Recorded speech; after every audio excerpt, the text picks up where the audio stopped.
What's up, everybody? It's Brad Gardner, Hometown Restoration. Back out here again.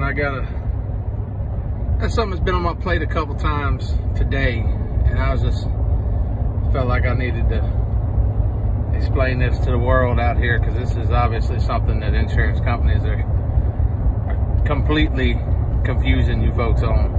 And so I give you the two scenarios. I got one. Excuse my hair, I'm sweaty and nasty, been working all day. But two scenarios. I got first one today. I have a lady that and her husband that they have a little mobile home, and they call me. They've been through 6 contractors, nobody to show up. You know, they said also, she calls me upset, and I said, look, I'm gonna come take care of it, don't worry about it. So I come out there, look at the house. She's got her insurance code from her insurance company, and it shows that they're gonna pay for the roof and some siding and some skirting around the trailer and all this mess. And I gave her like $23,000, and minus her deductible, right? And the problem is she has water that came in the house, messed up the drywall. She's got mold growing in there now, messed up her floors. The trailer has to be re-leveled. It shifted the trailer so bad that the plumbing underneath the trailer busted. I'm talking about sewage everywhere. It's disgusting, right? And so we write up an estimate and send it to the insurance company for $46,000, which is what it would cost. It's a lot of work, right? And insurance company says, nope, we're not budgeting. I'm like, man, you didn't pay for half the stuff wrong. And the kicker is she had a $43,000 coverage on her policy, so it would have totaled the trailer. And the insurance company is like, we're not, and they don't even owe the 46. At the end of the day, they would owe 43, which is the total amount for the coverage.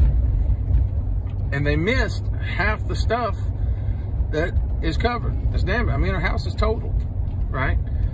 And the other kicker is at the end of the day, if it's totaled, she's likely to go buy another house, and I'm likely to not even have a job. I'm doing this because the little lady, was at the end of a rope, so I'm like, look, man, talking to the adjuster, and I'm like, look, we need to come to some sort of agreement here. He's not moving. So it's like, okay, you got to go to appraisal. So the adjuster says, okay, we'll go to appraisal, after trying to, talk the homeowner out of it, because they know they're going to lose. And the homeowner, trusts me immensely and says, we're going to go to appraisal. So the way that works is, and I want to say, whenever you signed up for your insurance policy, you signed an arbitration agreement. And in that it says if there's ever a dispute over pricing, then it'll be handled by a third party. And so a lot of these insurance companies are out here trying to convince you that you are subject to whatever they got to say. And that's just not the case. It's not the case. If you have a dispute between your contractor and your insurance company, then it goes to a third party. And the way you do that, and you have the power as a homeowner, not your contractor, nobody else. Your contractor can't say, nobody has the power except for you to say, I want to go to appraisal. And you notify them of that. They may ask that you send it in writing. So you have to send them an email or something like that. You notify them of that. And what happens is your insurance company will hire a third party appraiser. It's going to usually be somebody in their back pocket, right? And they're going to say, go out here and do this appraisal for us. And then you get to hire a third-party appraiser. And we have a laundry list of those folks that you can pick from that we all work with that we know are good and honest. But that has nothing to do with my pricing. They work and they scope the deal based on their knowledge of the industry. And then those two people meet up with a third-party umpire, and they'll decide who the umpire is going to be, and they'll work all that out, and that will be the final number. And I will tell you, 99.9 out of 100, the insurance company is going to come out of pocket more money, because they're always shooting low in the beginning. So a little bit on that before I tell you the second scenario, which probably applies to most of you folks. Most of you folks don't have a totaled home. You know, you're just trying to find somebody to do the work. But the reason why that's in there is it used to be that you just turned in your invoice and the insurance company paid you back. And then they created this Xactimate program. And what that did was that made it to where you had to, you know, they had a little standard format to work off of. And Xactimate is a good tool. Xactimate's a good tool, except for now, adjusters have gotten really good at manipulating Xactimate. So they won't pay for certain line items and things that are required to do the work, and they'll skimp and save on it, or they won't put in some of the damage that's over there. And the whole reason why is because they get paid based on a loss ratio. So if they come in under a certain number on a claim, and their loss ratio over all their claims is, you know, X, and they were allowed Y, that percentage they get a bonus off of. You know, every one of them is a little different how that works, but they definitely are incentivized to underpay claims. So almost always, and I mean always, when it goes to appraisal, it works out in the homeowner's favor. The real problem with it is it costs a little bit of money. I mean, it's, you know, could cost you like $1,500, but like in this lady's case, she's talking about $20,000 that her insurance company ain't budging. So unfortunately, not only is she, you know, going to have to pay her deductible, you know, she's going to have to pay for this daggum appraisal, which shouldn't even be happening. I mean, we shouldn't even be talking about this. So the second scenario, so I pull up to another adjustment today. We had a second adjustment with a State Farm.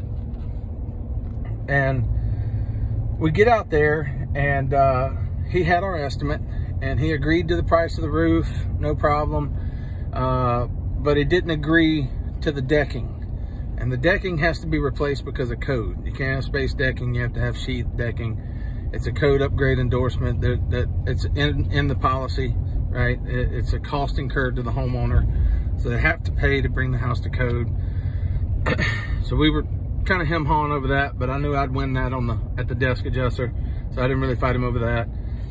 And we're sitting there, we're talking about, you know, the skirting around the house. And he was right.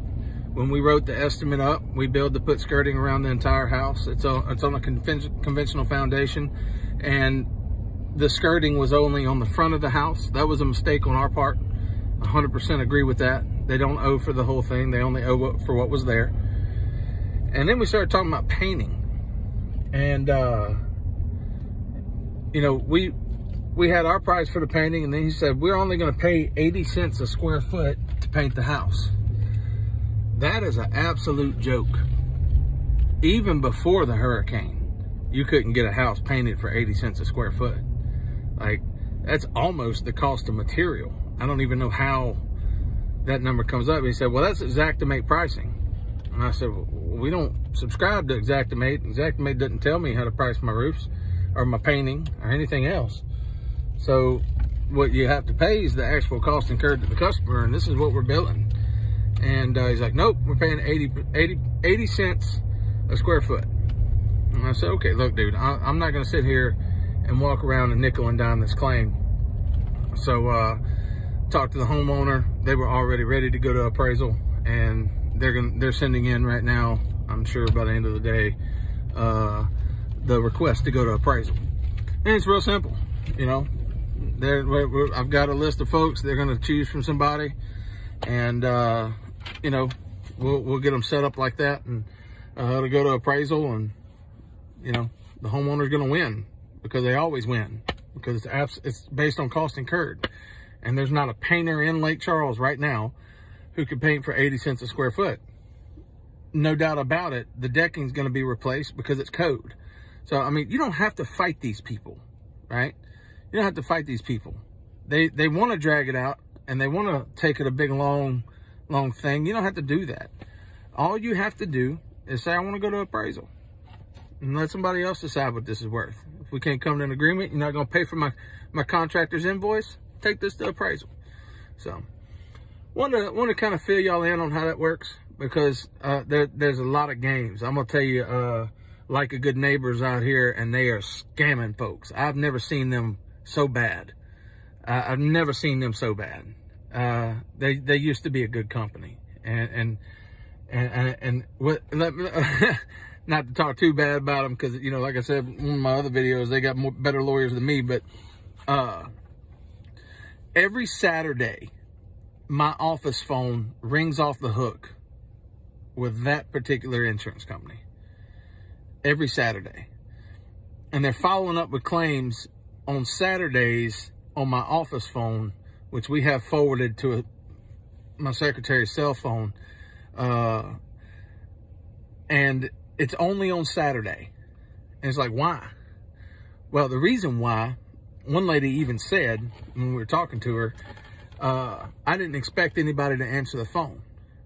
They're not trying to settle no claims. They're trying to delay and deny. They're trying to drag this thing out. And there's a lot of them out here doing crap like that. And it's just games. And they're playing with y'all's home. And you don't have to put up with that. You don't have to put up with that. Tell these people you go under appraisal. You can't pay my invoice. You can't pay my cost incurred. Okay, let's go to appraisal. We'll let them decide. And they always lose. Always. So, just a little tip. I hope that helps somebody. I know there's people out here at a loss. Yeah, you're just sitting there looking at your paperwork like, there's no way I'm gonna be able to pay for someone to fix my house for this. There's no way. And y'all know who you are, y'all out there. Some of y'all, look, I've seen some great adjusters out here.